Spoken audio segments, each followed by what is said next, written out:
Well, it's a pleasure to be here with you and to be able to share with you some of my recent reflection on the great energies in the psyche. Many of you know I've been thinking about this stuff quite some time. And I just wanted to start by saying I'm going to just begin this by talking about dragon mythology. I chose the image of the dragon very consciously as a representation of our struggle with these great energies in us. And I just want to spend just a few minutes tonight just telling you what I hope we can think about together. So, you know, we Jungians we always watch for synchronicities or meaningful coincidences and interesting coincidences. Just as this Facing the Dragon book was coming out, this page came out in the Science Times of the New York Times, Tuesday, April 29th, right as the Facing the Dragon book was coming out. And what this is an article by Donald McNeil of the New York Times in which he had done a lot of study on all the work that's being done on dragon mythology.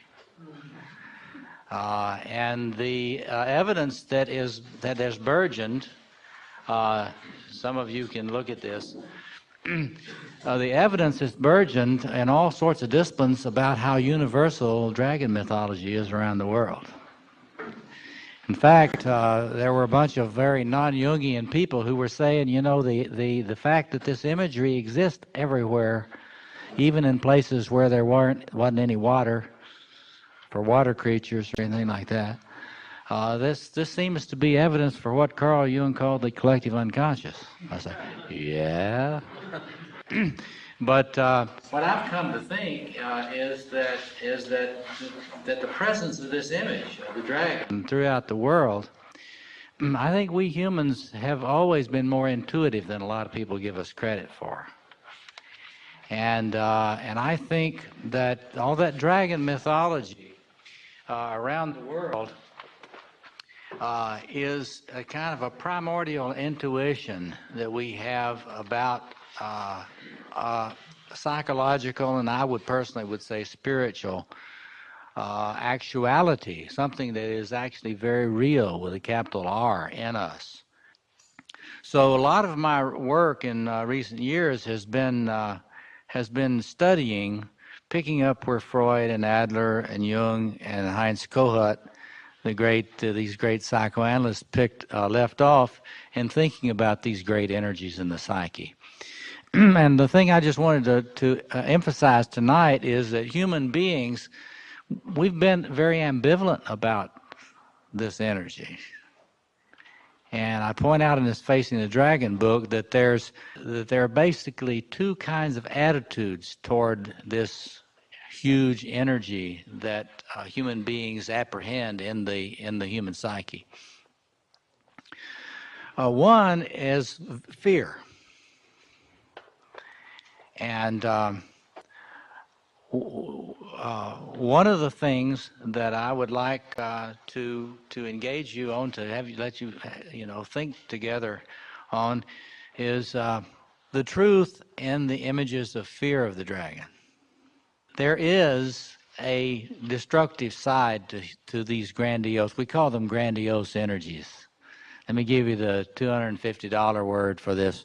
It's grandiose exhibitionistic libido. That's what it's called in contemporary psychoanalysis. Grandiose exhibitionistic libido. By that they mean they acknowledge that in the human psyche there are these huge energies that, if not regulated adequately by a person, can drive them into addiction, depression, violent acting out, or some of the other phenomena we've been seeing in our country and around the world lately, where we see leaders in a lot of different spheres who apparently have come to believe their own press and become legends in their own minds. And it's really intriguing and horrifying, actually. I'm sure you're horrified with me about the fact that we see this in church leadership, we see it in business leadership, we see it in political leadership, we see it in so many different places. It's not like it's easy now for us to compartmentalize and say all the grandiosity's in this sphere. We can't say it's all those businessmen that are grandiose, or simply all those church people that are grandiose. So I like to say that grandiosity is an equal opportunity scourge. And the more you study this stuff clinically, as I have, as you know, I'm a practicing analyst. And the more that you study this stuff and the social expressions of it, the horrific fact is that it is not simply the province of the wealthy. Unfortunately, poor people struggle with grandiose energies too. And so, one of the things that I'd like us, and for each of us individually, to think about is the dangerous side of these dragon energies. It's not an accident that so many people, particularly in the West, have feared this energy so much, that a lot of Western mythology sees the dragon as an enemy and sees the solution to the dangerous destabilizing effects of these energies as trying to kill it or eliminating it. In fact, a lot of therapists, if you were to go to them and you, as we all do, manifest some of this energy, they would pathologize it only and see it as something to be cured out of you if possible, or at least suppressed through medication. See. But what I wanted to do tonight is to because if you just read this book and you didn't read it, this first book on this of mine close, if you didn't read it closely, you would think that I am the enemy of the dragon, and that is not my intention whatsoever, because there's this other face of the dragon that we see in world mythology, which sees it as absolutely wondrous and wonderful, and the source of all creativity and all renewal, and all of what I like to call the juice, the source of all the juice with a capital J, and that is equally true. So this is the good news and the bad news about being human. Number one, there is something huge, there's something great in you that is not I, that is not the I. In spiritual traditions, they see that thing as grounded in sacred reality, and I think that I personally think that's right. But it certainly is so powerful that if you relate to it with disrespect, or if you identify with it, bad things are going to happen. And the bad news about this is, we've got this word that we've coined now, collateral damage. The bad news is when those great energies, when they manifest in you, and you don't recognize, number one, that they're not you, or if you think they're you,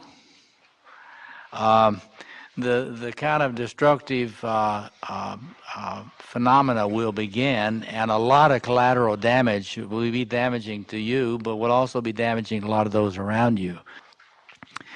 So on the one hand, they are very dangerous. The sacred, for those that did not clean up and make the sacred into something sentimental, the sacred has always been seen as dangerous in some fundamental, deep way. So on the one hand, that great thing in you is there. It is not your ego. It's huge. It is a lot bigger than you may think. And on the other hand, it is that which is the source of your inspiration. It's the source of your visioning. It's the source of your creativity. I heard Danny talking about this when he was talking about that implicate thing, that great thing that comes in, that comes in from the inner other, and I think that he's absolutely right about that. And the only thing I just have to say is that thing is high voltage. It's hugely high voltage, and has great aspirations for you, tremendous ambitions for you. And even if you're very depressed and flat, I want you to hear that. There's something in you that is not depressed, and it is not flat, and it is not despairing, and has great aspirations for you. And so we've got two aspects, two manifestations of this kind of thing. And what I hope we'll do in our reflections together is to hold those things in tension. Like when I invite people, I say, help me out. I'm trying to work on my book of aphorisms. You're grandiose when. You're grandiose when you don't have a plan B.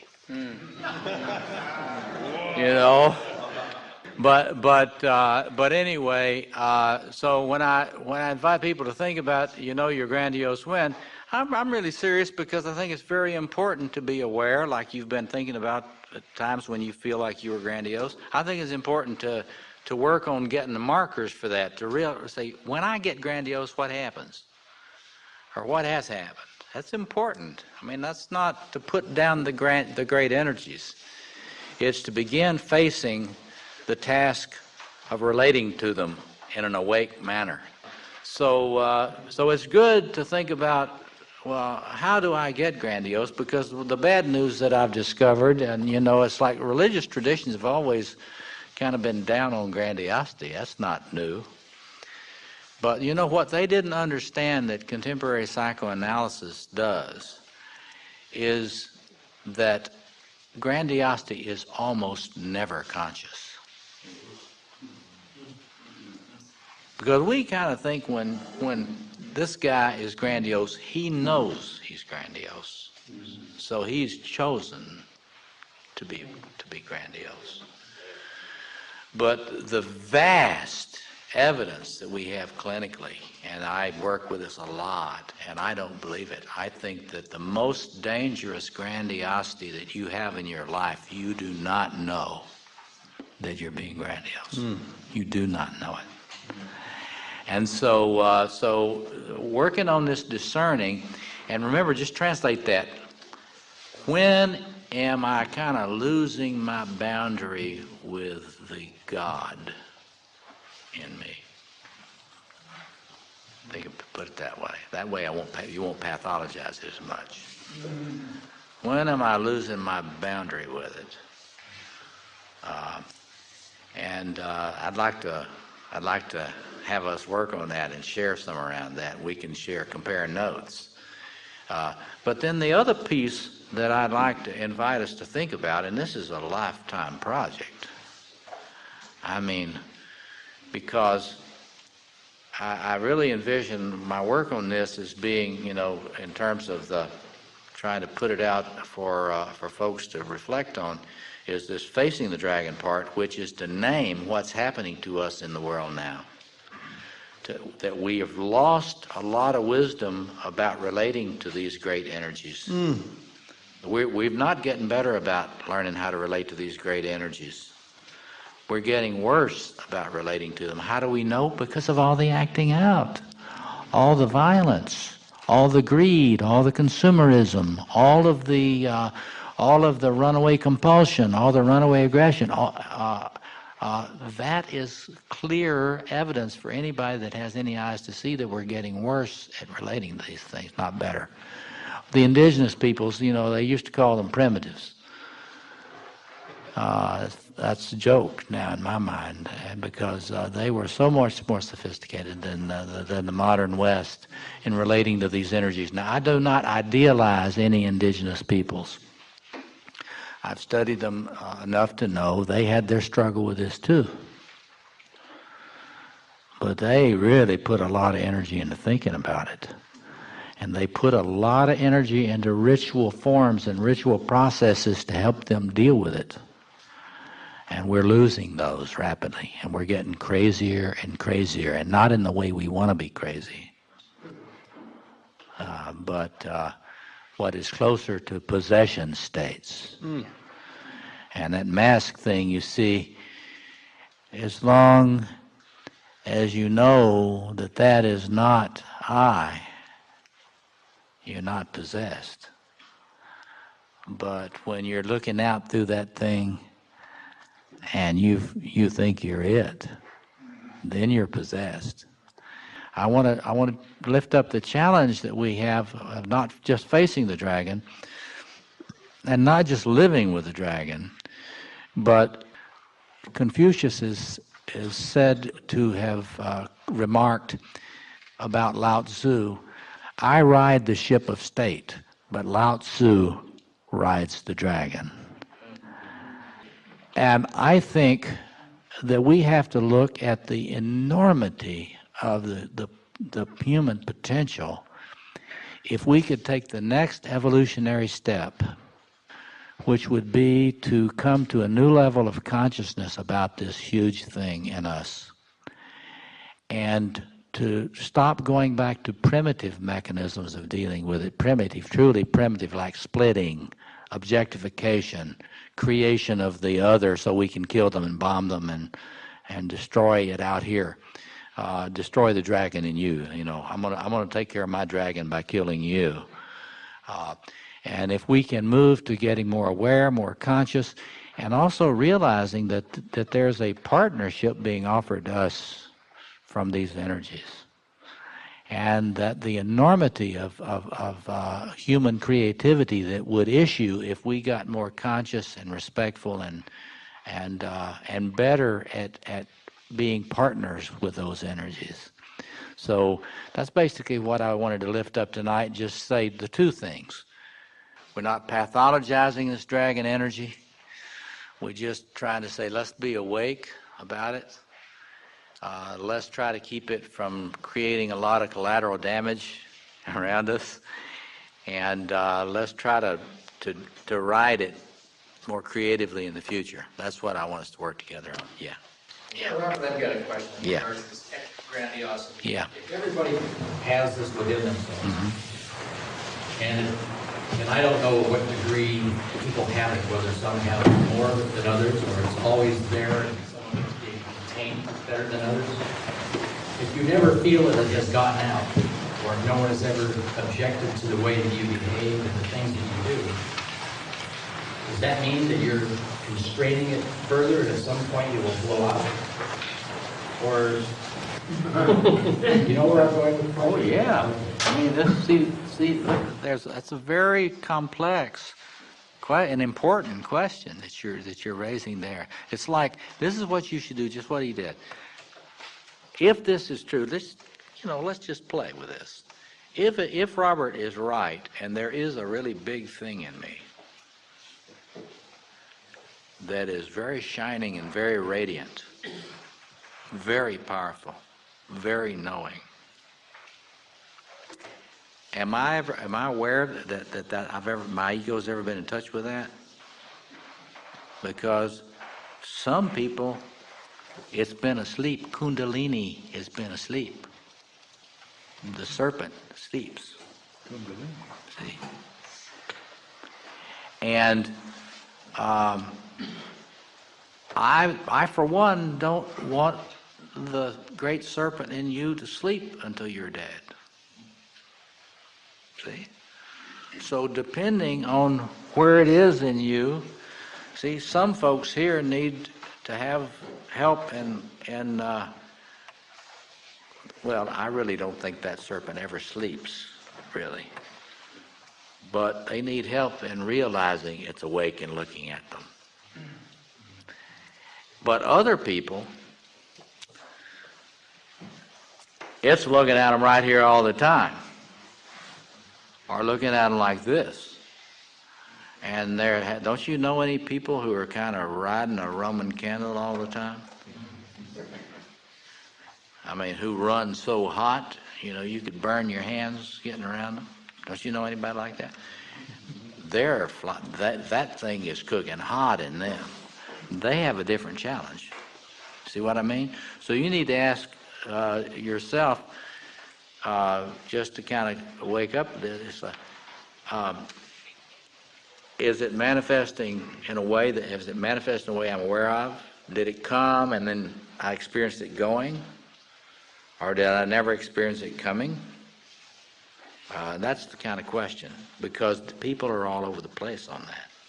And that's very important, because you got to figure out where I have been with regard to it. So that's a good way to think about it. Thank you, Robert.